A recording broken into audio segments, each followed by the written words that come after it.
Bonjour à tous. Terminons aujourd'hui, si vous le voulez bien, l'histoire de cette rencontre entre Jésus et ce groupe de scribes et de pharisiens qui l'interrogent sur ses fréquentations.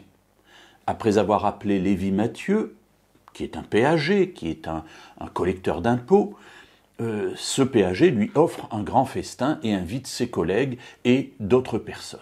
Le regard des pharisiens et de ces scribes est extrêmement négatif sur cette assemblée qu'ils méprisent ouvertement.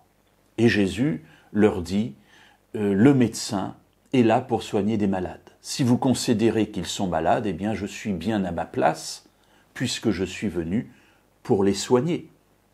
Et Jésus termine cette interrogation qu'il a vis-à-vis des scribes et des pharisiens en disant, Luc chapitre 5 verset 32, « Je ne suis pas venu appeler des justes, mais des pécheurs à la repentance. » Mes amis, c'est extrêmement important, cette phrase, elle est primordiale dans le plan de Dieu pour nous sauver. La question que Jésus nous pose ici de manière sous-jacente, c'est « Est-ce que je me considère comme un juste ou comme un pécheur ?» Si je suis juste, je n'ai pas besoin de repentance.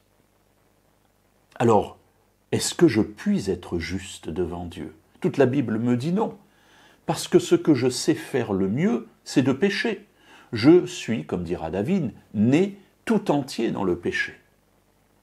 Alors, quand je suis en train de pleurer sur mon péché ou sur ma situation, au lieu de pleurer, il faut que je me tourne vers Jésus, parce que Jésus est venu pour moi.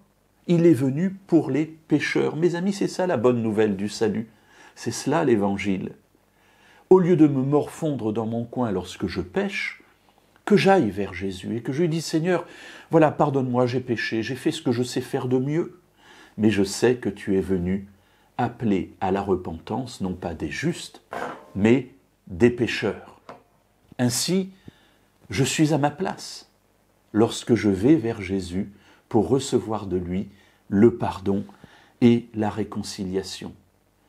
Alors n'ayons jamais peur d'être pécheurs, n'ayons jamais honte du regard des autres qui nous considèrent peut-être parfois avec mépris, parce que nous savons que Jésus, lui, nous regarde avec un regard rempli d'amour, parce que lorsque nous sommes le plus pécheurs, lorsque nous nous considérons le plus pécheurs, c'est là que nous sommes le plus proches de Dieu, de son amour et de tout ce que Jésus a fait pour nous sauver parce qu'il nous aimait.